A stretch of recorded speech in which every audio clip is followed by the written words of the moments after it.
The blood staining her cotton dress made Isaac Donovan's stomach turn, not from the sight he'd seen far worse in his 30 years, but from the knowledge of how it got there. The woman lay crumpled by the creek bed, her back a lattice of fresh welts where the whip had torn through the fabric to the skin beneath. Some folks in Texas had strange ideas about a woman's place, but this was something else entirely. Isaac dismounted his chestnut mare, dropping to one knee beside the unconscious woman. Her chestnut hair, matted with dirt and blood, obscured her face. Gently he pushed it aside, revealing high cheekbones and a strong jaw pretty, despite the bruising and the small cut at her temple. She couldn't be more than 25, though suffering had a way of aging a person beyond their years. "Miss," he said softly, touching her shoulder where it seemed uninjured.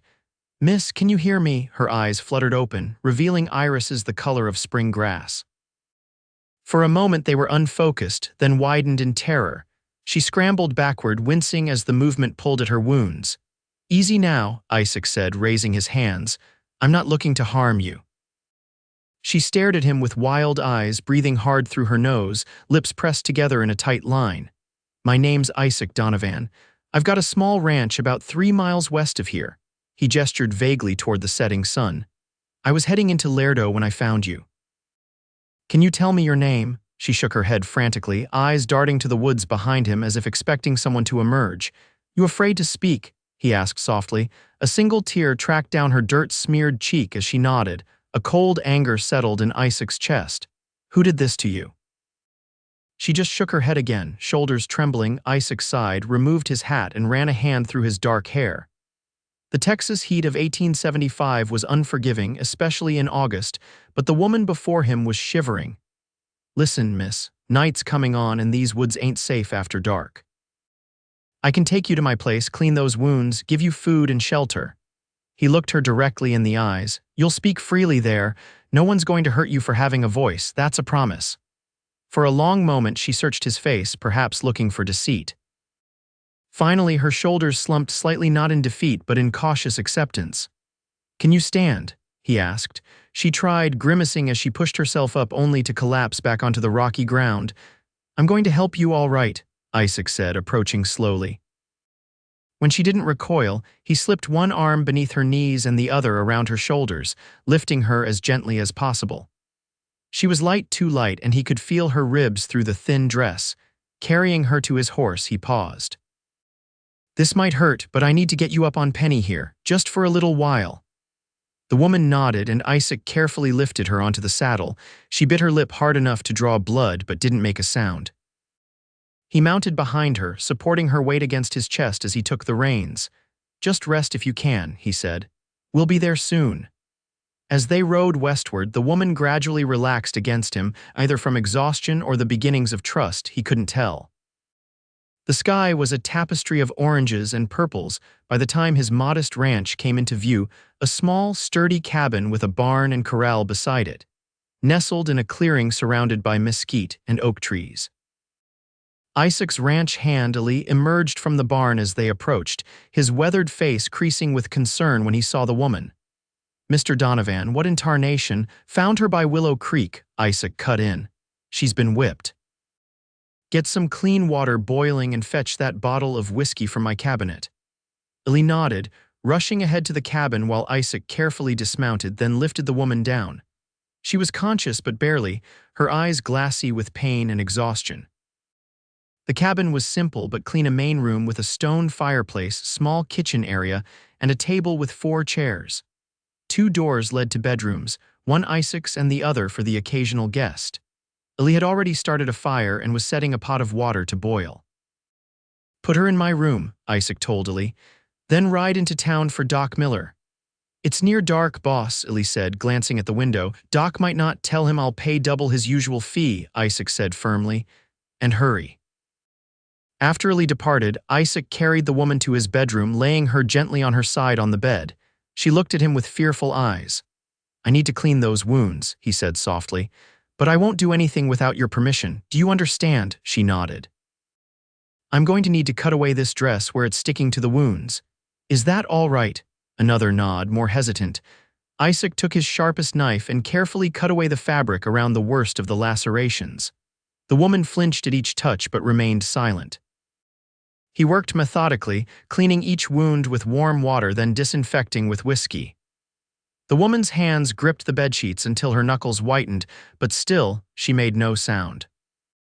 "You know," Isaac said conversationally as he worked, hoping to distract her from the pain. "I came out west after the war.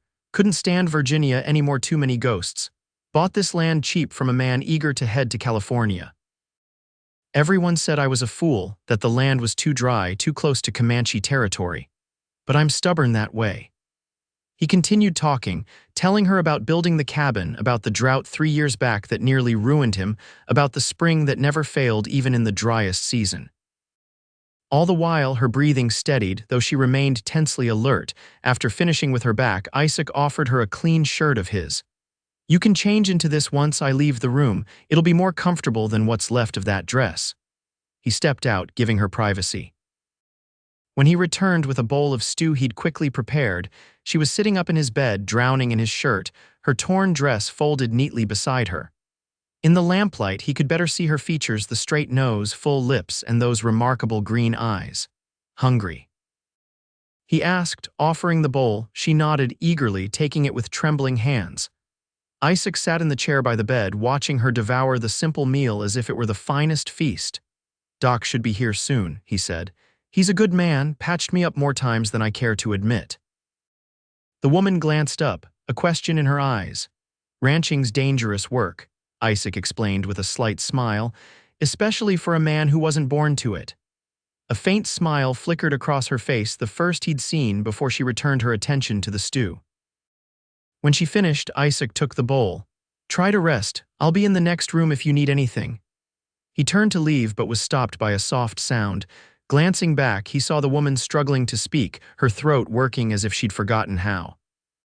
Thank you," she finally whispered, the words rusty with disuse. Isaac nodded. "You're welcome, and remember what I said, you'll speak freely here. No one's going to hurt you for having a voice, not ever again if I have anything to say about it." As he closed the door behind him, Isaac wondered what kind of monster would silence a woman so thoroughly that 2 simple words of gratitude became an act of courage. Dr. Miller arrived an hour later, his bag in hand and a scowl on his face. "This better be important, Donovan." "I was just sitting down to supper."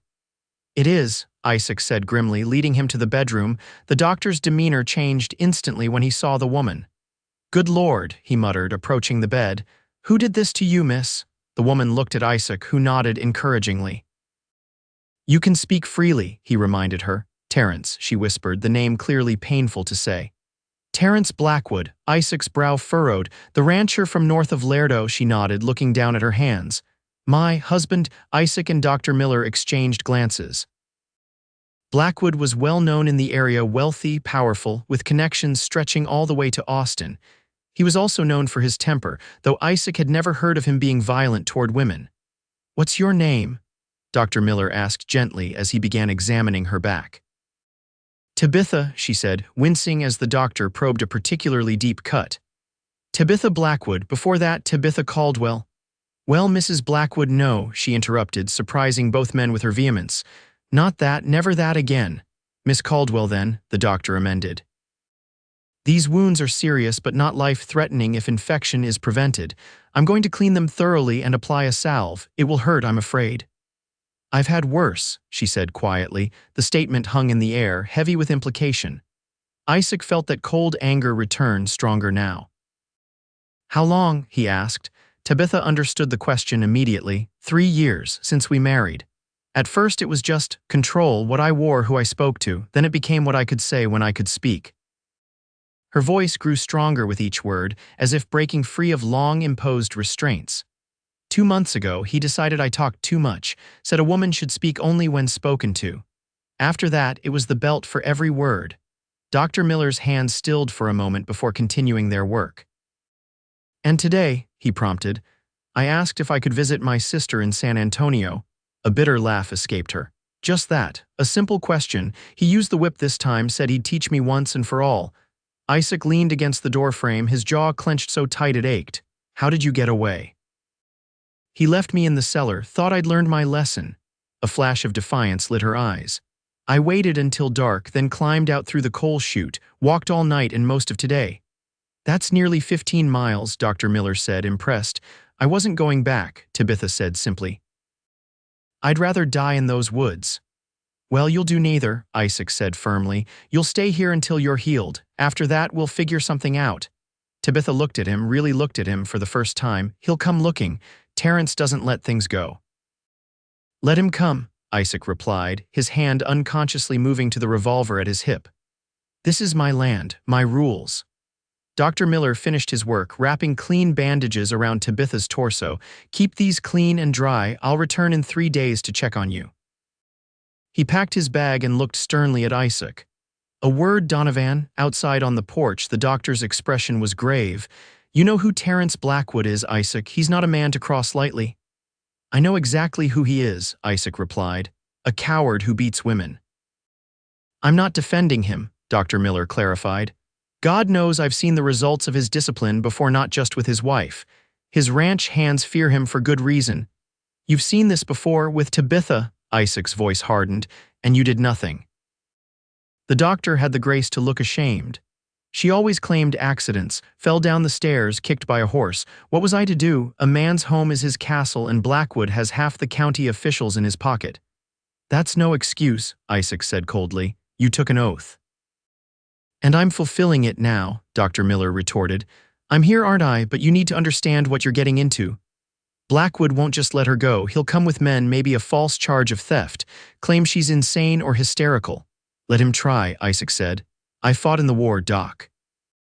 Killed men who had better reasons to fight than Terrence Blackwood. I'm not afraid of him.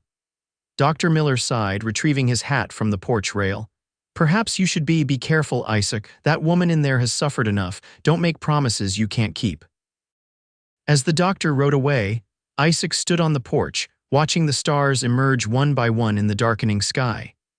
The night was quiet except for the distant howl of a coyote and the soft creaking of the windmill that drew water from the well. He wasn't a violent man by nature. The war had cured him of any romantic notions about fighting, but some things were worth fighting for, worth dying for, if it came to that. Freedom, dignity, the right of every person to speak their mind without fear. Isaac returned inside to find Tabitha standing in the doorway of his bedroom, looking uncertain. You should be resting, he said. I heard what the doctor said, she replied, her voice gaining strength with each word. About Terrence coming, I can't put you in danger. Tomorrow I'll go. Go where? Isaac asked. She hesitated. I don't know, San Antonio maybe, my sister. You're in no condition to travel, Isaac interrupted. And Blackwood would look for you there first. No, you'll stay here until you're healed, then we'll figure out what's next.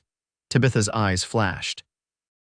I won't be told what to do anymore, Mr. Donovan, not by any man.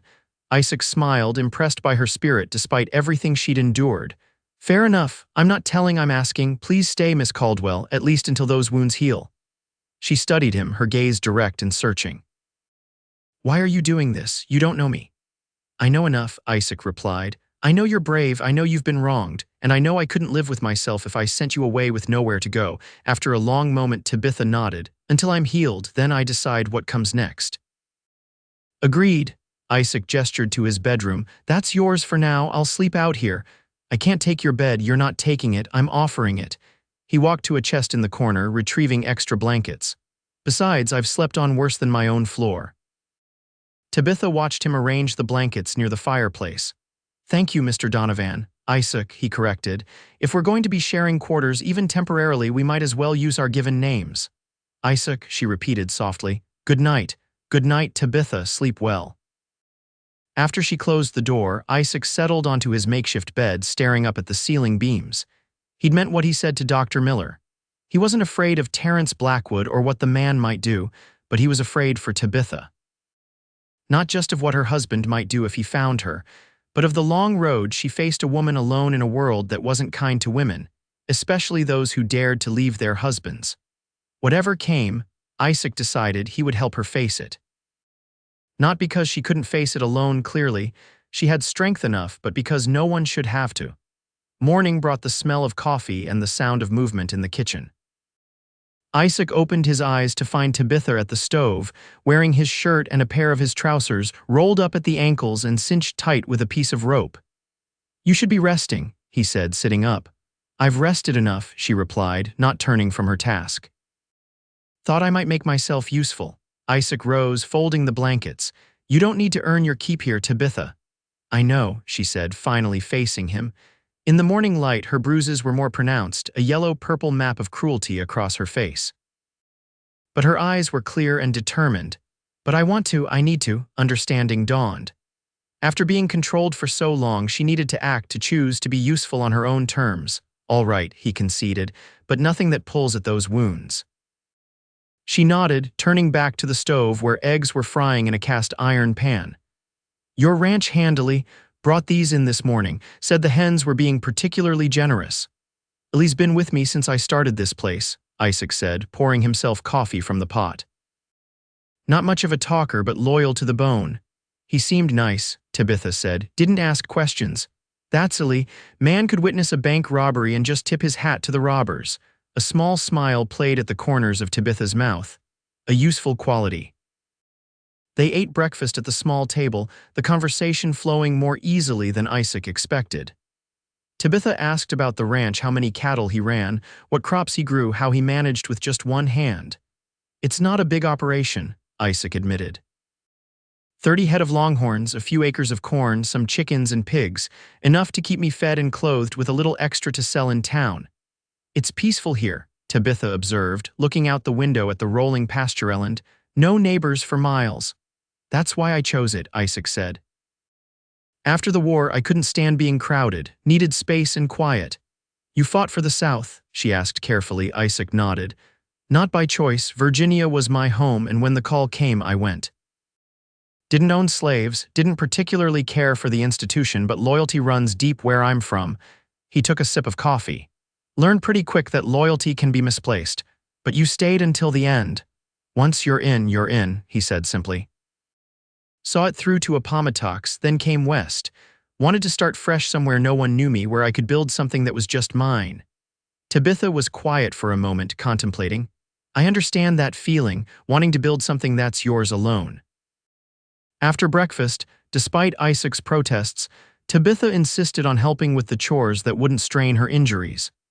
She fed the chickens, gathered eggs, and even helped shell peas from the garden while Isaac and Ellie worked with the cattle. By mid-afternoon, when Isaac returned to the cabin for water, he found her sitting on the porch, her face tilted toward the sun, eyes closed. Tired, he asked, settling beside her. A bit, she admitted, but it feels good doing normal things. Was it always bad? Isaac asked after a moment. With Blackwood, Tabitha opened her eyes, staring at the distant horizon. No, he was charming when we met, attentive. My father had just died, leaving debts. Terence offered security, a good name, she sighed.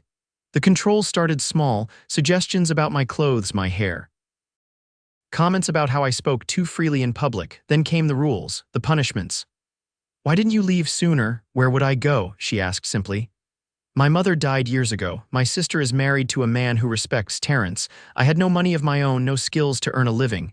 And she hesitated. There was shame, admitting I'd made such a terrible mistake. Isaac nodded, understanding. Pride could be as effective a prison as any locked door. What will you do now? He asked. I don't know, she admitted. I can't go back, but I have nowhere to go forward to. No one would hire a runaway wife, especially one married to Terence Blackwood. You could stay here, Isaac said, the words surprising him almost as much as they seemed to surprise her. Not forever if you don't want to, but until you figure things out, I could use help around the place. Ellie and I manage, but there's always more to do than hands to do it. Tabitha looked at him with a mixture of gratitude and suspicion. Why would you do that? You don't know me. I know enough, Isaac replied, echoing his words from the night before, and it's the right thing to do. Before she could respond, the sound of approaching horses drew their attention.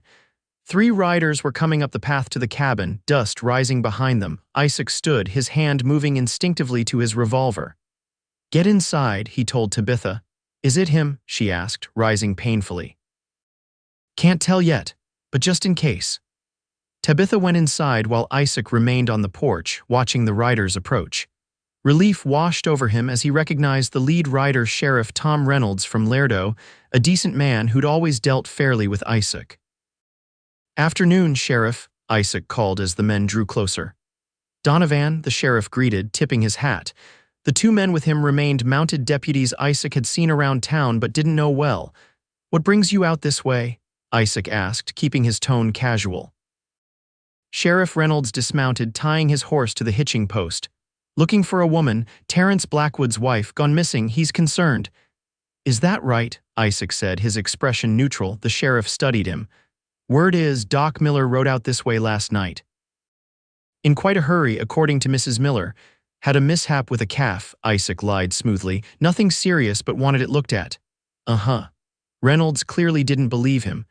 "Mind if I come inside, Donovan, just to look around?" Isaac stepped into the sheriff's path.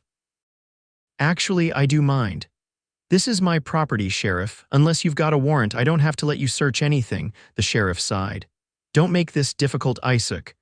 Blackwood's saying his wife stole valuable jewelry before running off. That makes it theft, not just a domestic matter." "Convenient charge," Isaac remarked. "Maybe so," Reynolds conceded. "But I still need to look. If she's not here, no harm done. If she is, well, we can sort out the truth of the theft claim after." Isaac hesitated, weighing his options. Before he could decide, the cabin door opened and Tabitha stepped onto the porch. "I'm here, Sheriff," she said, her voice steady despite the fear visible in her eyes.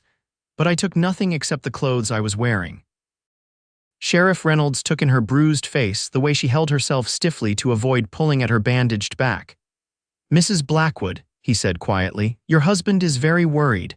"I'm sure he is," Tabitha replied, a bitter edge to her voice. "His property has wandered off." The sheriff shifted uncomfortably. "He says you've been unwell, confused, imagining things.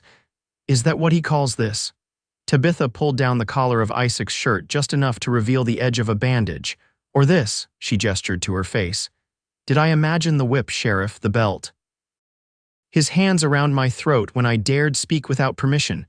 One of the deputies muttered something under his breath. The other looked away. "Mrs. Blackwood," the sheriff began. "Miss Caldwell," she corrected firmly.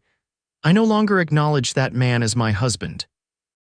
Sheriff Reynolds sighed, removing his hat and running a hand through his thinning hair. "It's not that simple, madam. Under the law, you're still married, and he's made a theft accusation." "Which is false," Tabitha insisted. "Search me, search my belongings, what few I have.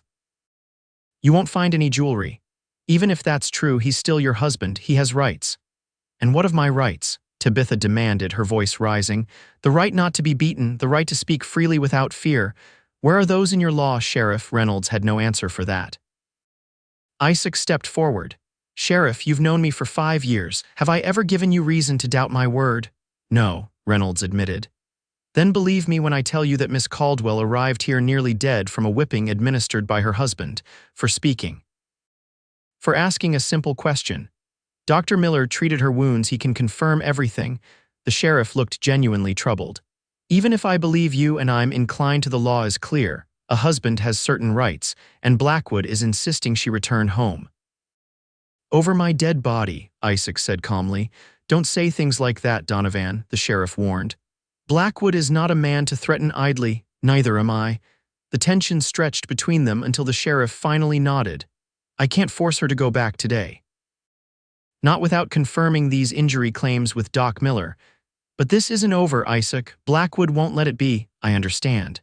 Miss Caldwell," the sheriff corrected himself, addressing Tabitha directly. "For what it's worth, I'm sorry for your situation. I'll speak to the judge about the circumstances, but I can't make promises." After the sheriff and his deputies rode away, Tabitha sank onto the porch step, trembling. "He'll come himself now," she said quietly. "Terrence, he won't let others do what he sees as his job." Isaac sat beside her. "Let him come." She looked at him, her expression a mixture of gratitude and despair. "You don't understand what he's capable of, the rage in him.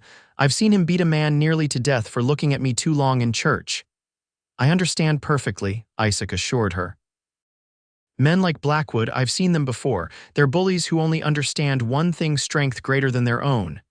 And if he brings men with him, guns, then we'll be ready," Isaac said with more confidence than he felt. "This is my land, Tabitha. I don't intend to let anyone take what's mine or who's under my protection." That evening, Illy rode into town to gather information while Isaac taught Tabitha how to shoot his spare revolver. Her hands shook at first, but she was a quick learner, and by the time darkness fell, she could hit the broad side of the barn consistently. "Not bad," Isaac said as they walked back to the cabin. "With practice, you'll be Annie Oakley in no time." "I hope I never have to use it," Tabitha said, handling the gun back to him. "So do I," Isaac agreed, "but it's better to know how and not need to than need to and not know how." Lee returned well after dinner with troubling news. Blackwood was indeed in Lerdo, staying at the hotel with 4 men hired guns by the look of them. He'd been talking openly about retrieving his confused wife and teaching a lesson to the man harboring her. Judge Harmon refused to issue a warrant for her return, Illy reported, accepting the coffee Tabitha handed him. Said he wanted to speak to the doctor first. That bought some time, but Blackwood was furious. "How long do you think we have?" Isaac asked. Illy shrugged. "A day, maybe 2. Blackwood's the type to let a man stew make him nervous before striking. "Then we have time to prepare," Isaac decided. "First light, we'll move the cattle to the south pasture farther from the house, reinforce the barn doors, fill water barrels in case we're pinned down." "You're talking like we're preparing for a siege," Tabitha said, looking between the 2 men. "Better to over-prepare than under-prepare," Isaac replied. "With luck, Blackwood will come to his senses, decide you're not worth the trouble." "He won't," Tabitha said with certainty. "This isn't about me anymore, it's about his pride, his need to control." Isaac knew she was right. Men like Terrence Blackwood didn't walk away from challenges to their authority. The coming confrontation was inevitable. That night, sleep eluded him. Isaac lay on his blankets by the fireplace, listening to the night sounds, the creaking of the cabin as it settled, the distant call of an owl, the soft rhythm of Tabitha's breathing from behind his bedroom door. In just 2 days, she had begun to transform from the terrified, silent woman he'd found by the creek into someone with spark and determination. Her voice, initially rusty from disuse, had strengthened. Her posture had changed, becoming more upright, less defensive. Even her movements showed more confidence, despite the pain of her healing wounds. Isaac realized with a start that he was coming to care for her not just out of compassion or a sense of justice, but as a woman. A brave, resilient woman who had endured unspeakable cruelty yet retained her fundamental dignity. It was inappropriate, he knew. She was still legally married, still healing from profound trauma. The last thing she needed was another man presuming upon her. Yet the feeling persisted, warming him even as the fire died down to embers. Morning came too soon. Isaac, Illy, and Tabitha worked efficiently, preparing the ranch for whatever might come. By midday, the cattle had been moved, water barrels filled, and defensive positions established. As Tabitha helped Isaac reinforce the shutters on the cabin windows, he noticed her wincing as she reached up. "Your back's bothering you," he observed. "It's healing," she said dismissively. "Dr. Miller said the pain would last a while." "Let me see," Isaac insisted. "Some of those cuts look deep. They might need redressing." Reluctantly, Tabitha allowed him to examine her back in the privacy of the bedroom. Isaac carefully peeled away the bandages, relieved to find the wounds scabbing properly with no signs of infection. "Healing nicely," he said, applying fresh salve. "Dr. Miller knows his business."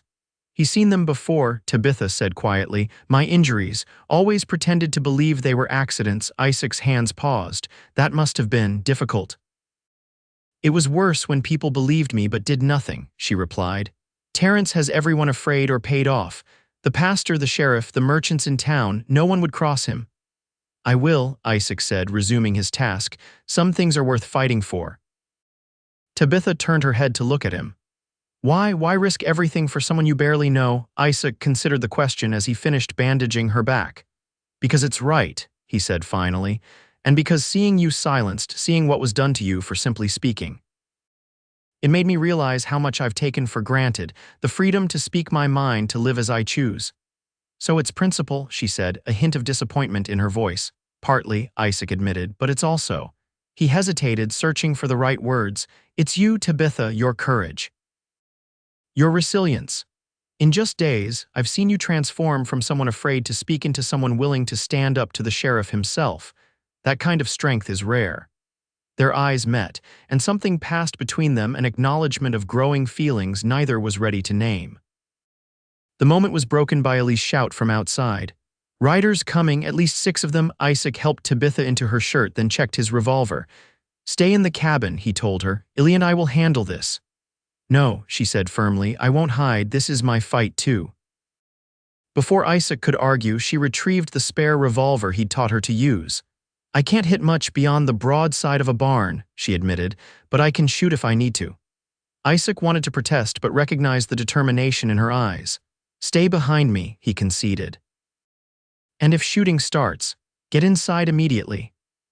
They joined Illy on the porch as 6 riders approached Terence Blackwood at their head, flanked by 5 rough-looking men who wore their guns with the ease of those accustomed to using them. Blackwood was a large man, broad-shouldered and imposing, with a thick beard and cold eyes. He rode a black stallion that pranced nervously as they approached the cabin. Tabitha, he called, his voice deceptively pleasant. There you are, my dear, you've had us all so worried. Tabitha's grip tightened on the revolver, though she kept it partially hidden in the folds of her skirt. I'm not going back, Terence, she called clearly. Not now, not ever. Blackwood's pleasant expression didn't change, but his eyes hardened. Now, darling, you're not well. The doctor explained everything, how you've been having these delusions, these fits of hysteria. It's time to come home where I can take proper care of you. The only care you've ever given me is with your belt and whip, Tabitha replied, her voice steady despite the slight tremor in her hands.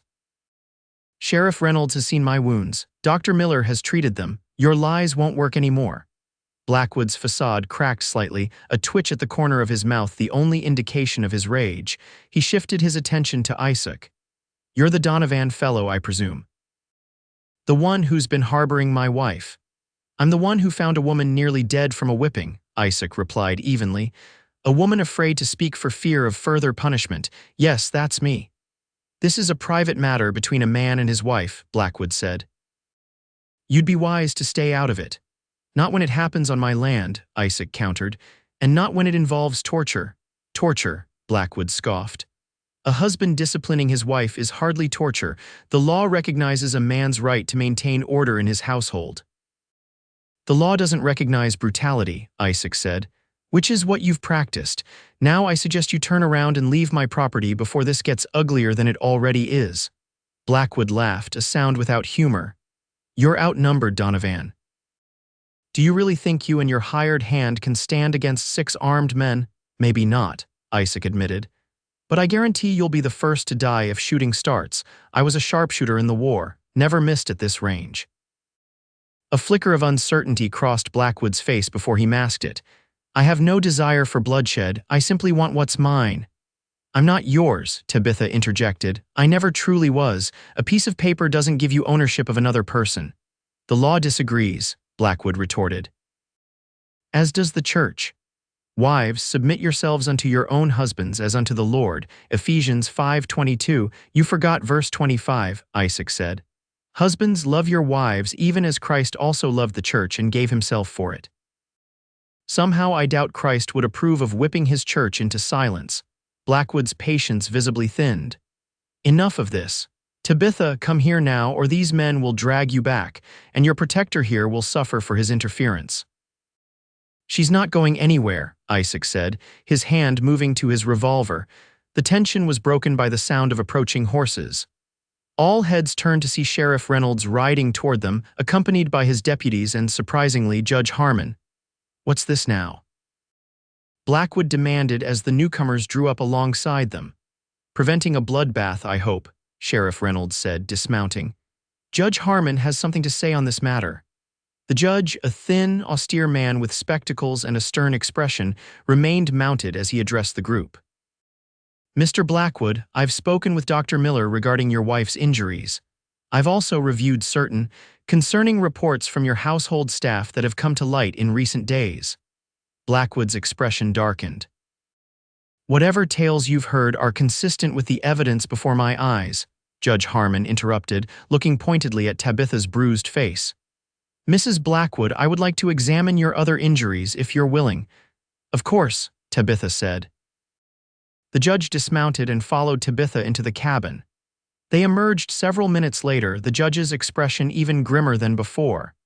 Mr. Blackwood, he announced formally, based on the evidence of persistent, severe physical abuse, I am granting Mrs. Blackwood a temporary order of protection. You are to remain at least 500 yards from her at all times pending a formal hearing. This is outrageous, Blackwood exploded. She is my wife, my property. She is a citizen of Texas, Judge Harmon corrected sternly. And while our laws regarding marriage may be traditional, they do not sanction torture, which is what I have witnessed evidence of today. I'll appeal, Blackwood threatened. I have friends in Austin. By all means, the judge replied unperturbed. In the meantime, you will abide by my order or face imprisonment. Sheriff, ensure Mr. Blackwood and his men vacate this property immediately. For a moment, it seemed Blackwood might defy the order. His hand twitched toward his gun, and his hired men tensed in anticipation. But after a tense silence, he jerked his horse's reins. This isn't over, he growled, looking directly at Tabitha. No one leaves me, no one. I just did, she replied steadily. Goodbye, Terrence. As Blackwood and his men rode away under the sheriff's watchful eye, Judge Harmon approached Tabitha and Isaac. The protection order buys time, he said quietly. But you should know, Mrs. Blackwood, that divorces are rarely granted in Texas, especially to women. And when they are, the process is lengthy and humiliating. I understand, Tabitha said, but I won't go back, never, the judge nodded. There may be another option. I have a colleague in New Mexico territory. The laws there are more progressive regarding dissolution of marriage, particularly in cases of abuse. It would mean leaving Texas, at least temporarily. New Mexico? Tabitha glanced at Isaac. It's something to consider, Isaac said carefully, unwilling to influence her decision. You'd be beyond Blackwood's reach there. Think about it, Judge Harmon advised. In the meantime, the protection order stands. Sheriff Reynolds will ensure it's enforced. After the judge and remaining deputies departed, Tabitha and Isaac stood on the porch in silence, watching the dust settle on the road. New Mexico, she finally said. It seems so far. It is, Isaac agreed, but if it means your freedom… Freedom, Tabitha repeated, testing the word. I've hardly dared think about it, to be truly free of him legally as well as physically. You deserve that chance, Isaac said softly. Tabitha turned to him, searching his face. Would you come with me to New Mexico? The question caught him off guard. Leave the ranch. Everything I've built here. I shouldn't have asked, she said quickly, looking away. It's not your burden. It's not that, Isaac said, taking her hand. I just hadn't considered. But yes, I would go with you. Why? She asked, echoing her question from earlier. Why would you give up everything for me? Isaac looked out over his land, the small cabin he'd built with his own hands, the barn, the pastures. It wasn't much, but it was his. Security, stability. The life he'd fought to create after the chaos of war. Because some things matter more than land or cattle, he said finally. Because in just days, I've come to care for you in a way I didn't think possible anymore. Is that enough reason to abandon everything you've worked for? I can build again, Isaac said simply. Land is just land. But people connections, those are rare, worth protecting, worth fighting for. Tabitha's eyes filled with tears, not of sorrow, but of a cautious hope. I don't know what's between us yet, she admitted. It's too soon, too complicated, but I know I feel safe with you. I know my voice is heard when I speak to you. That's enough for now, Isaac assured her. The rest we can figure out as we go. That evening, as the sun set over the Texas landscape, turning the sky to fire, they sat together on the porch making plans. Ellie would stay behind to mind the ranch, with Isaac's promise to return once Tabitha's divorce was secured with or without her, depending on what she decided for her future. It's strange, Tabitha said as darkness fell. 3 days ago I had no future, now I have too many possibilities. That's what freedom is, Isaac replied, the right to choose your own path. And the right to speak it aloud, she added with a small smile. Isaac nodded, reaching for her hand. Always, you'll speak freely here or wherever we go, that's a promise. Under the vast Texas stars, with the promise of a new beginning just beyond the horizon, Tabitha's fingers intertwined with his, not in desperation or fear, but in hope. In possibility. In the first tentative steps toward something that might, with time and care, become love. The journey to Santa Fe took nearly 2 weeks, a dusty, arduous trek across parched landscapes and through small, suspicious towns. Tabitha and Isaac traveled by stagecoach when possible, on horseback when necessary, always watching over their shoulders for signs of Blackwood or his men. Judge Harmon's colleague, Judge William Redford, received them in his chambers with sympathy and efficiency. The laws in New Mexico Territory were indeed more progressive regarding dissolution of marriage, particularly in cases of documented abuse. It will still take time, Judge Redford warned them.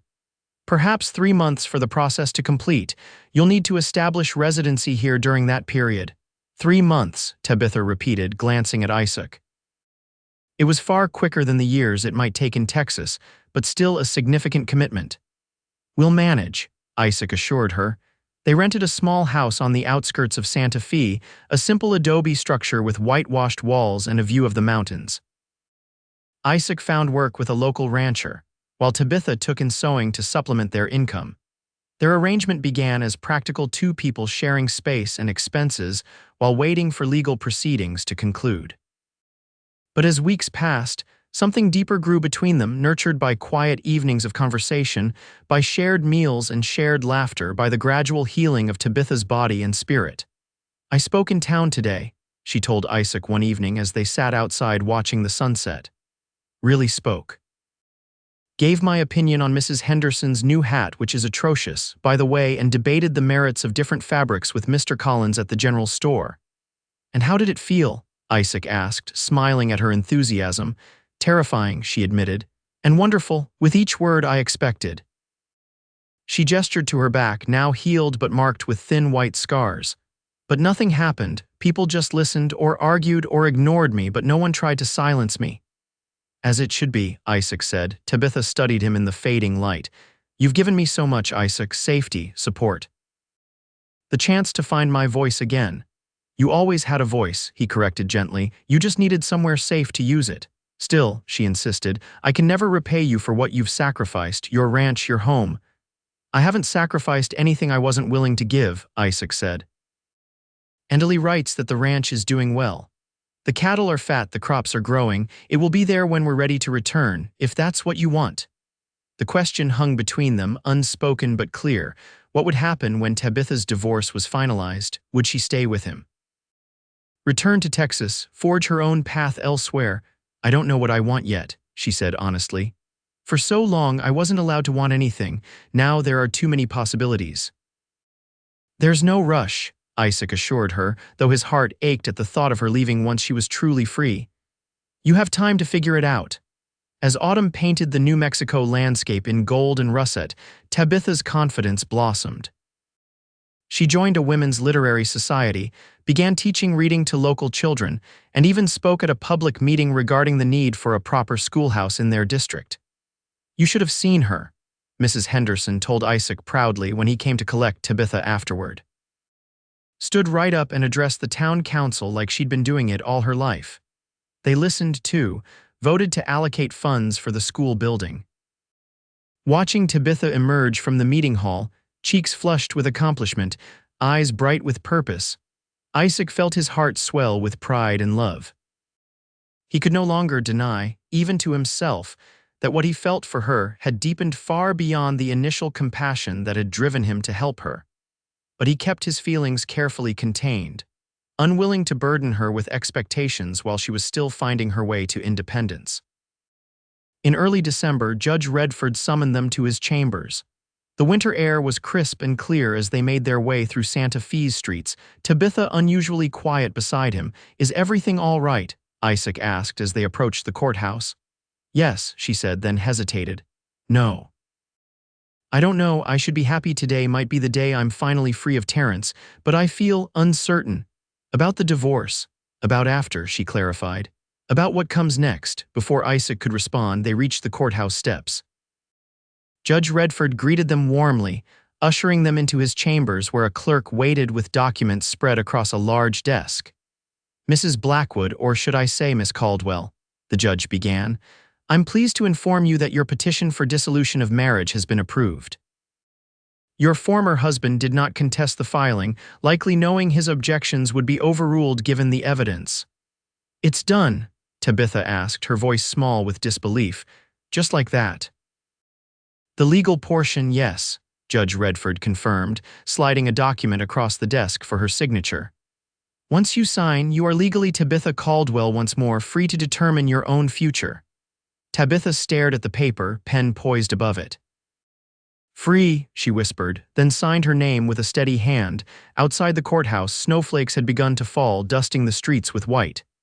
Tabitha tilted her face up to the sky, letting the flakes melt against her skin. "How does it feel?" Isaac asked, watching her. "Strange," she admitted. "Wonderful and terrifying all at once. For 3 years I was defined by being his wife. Now I'm just me." "You were always you," Isaac said, "even when he tried to erase you." Tabitha turned to him, her expression serious. "What happens now, Isaac, with us?" The question he'd both longed for and dreaded. "What do you want to happen?" "That's not fair," she protested. "Answering a question with a question, it's the only answer I can give," Isaac said. "This has to be your choice, Tabitha, freely made."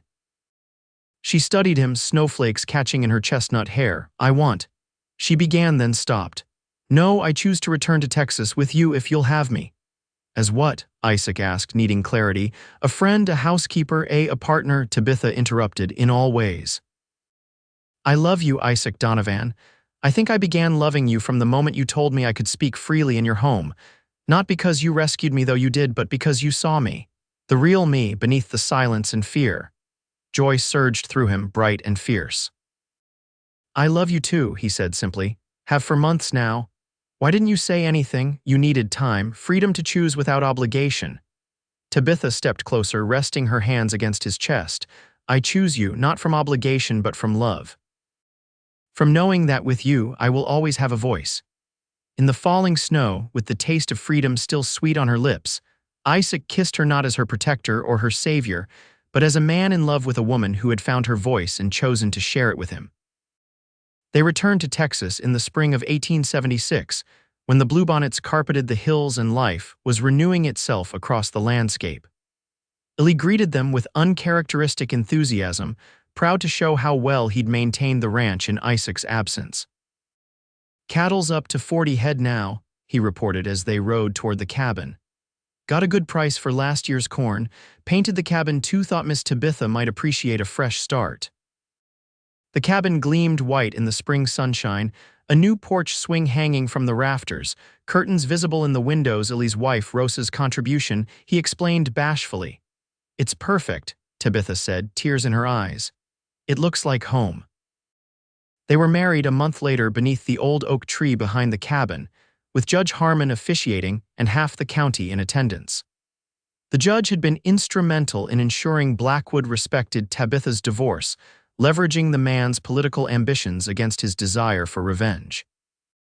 "Can't have a candidate for state senate with a reputation for wife-beating," Judge Harmon explained with satisfaction. "Amazing how quickly a man can forget his grievances when his aspirations are at stake." Tabitha wore a simple white dress with bluebonnets in her hair, her voice clear and confident as she spoke her vows. Isaac thought she had never looked more beautiful, not because of the dress or flowers, but because of the assurance with which she carried herself, the light in her eyes, the strength in her voice. "I, Tabitha Caldwell, take you, Isaac Donovan, as my husband. I promise to speak honestly, to listen openly, and to love completely for all the days of our lives. I, Isaac Donovan, take you, Tabitha Caldwell, as my wife.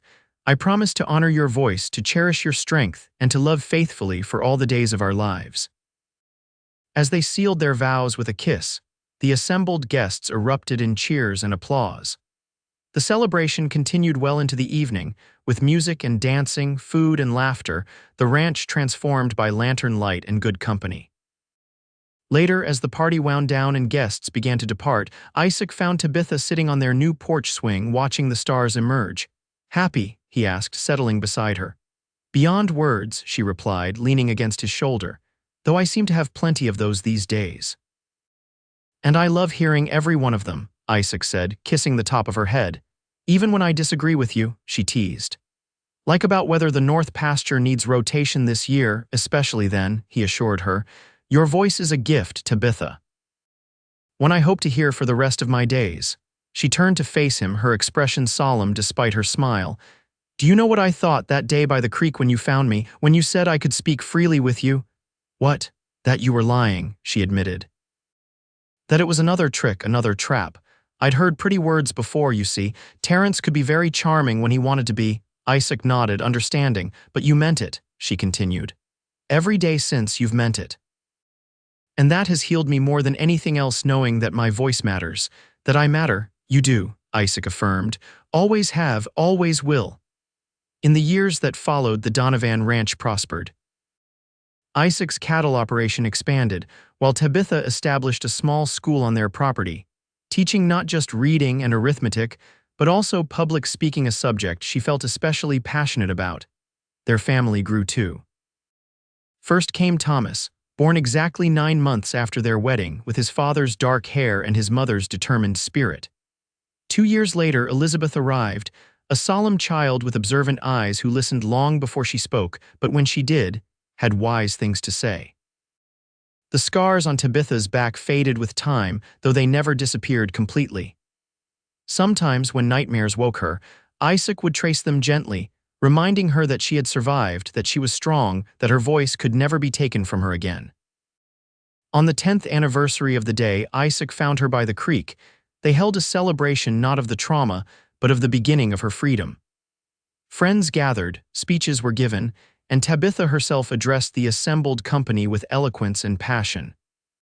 10 years ago today I was silenced, she told them, standing tall on the same porch where she had once huddled in fear. Beaten for the simple act of speaking, left to die for daring to ask a question, I thought my voice was gone forever. Her eyes found Isaac's in the crowd, and she smiled. Then a man found me who understood that a voice is not a privilege to be granted or withdrawn at someone else's whim, but a fundamental right of every human being. He said to me, "You'll speak freely here," simple words that changed everything. She gestured to the school building visible from the porch, to the children seated cross-legged on the grass, to the women who had found their own voices through her teaching. Freedom begins with a voice, she continued. The ability to speak your truth, to name your pain, to dream aloud. I found my voice again in this place, with this man, surrounded by this community, and I have dedicated my life to ensuring others find theirs too. The applause was thunderous, but Isaac hardly heard it. He was watching his wife, his brave, eloquent, unstoppable wife, and marveling at how far they had come from that blood-stained afternoon by Willow Creek. Later that night, as they lay together in the quiet darkness of their bedroom, Tabitha propped herself on one elbow, studying his face in the moonlight.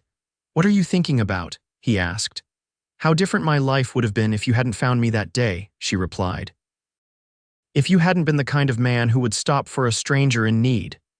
"Someone would have found you," Isaac said. "Perhaps," she allowed. "But would they have seen me, really seen me? Would they have given me space to find my voice again, to become myself?" Isaac had no answer for that. The Texas of 1875 had not been kind to women who fled their husbands, who spoke their minds, who demanded autonomy. "I'm glad it was you," Tabitha whispered, leaning down to kiss him. "I'm glad every day that it was you." "So am I," Isaac replied, drawing her close. "So am I." Outside their window, the Texas night was alive with sounds: the rustle of wind through oak leaves, the distant lowing of cattle, the chorus of insects celebrating the warm spring air. A symphony of voices, each with its own purpose, each with its own right to be heard. Inside, Tabitha Donovan slept peacefully in her husband's arms, her voice silent for now but ready to rise with the morning sun, strong, clear, and above all free.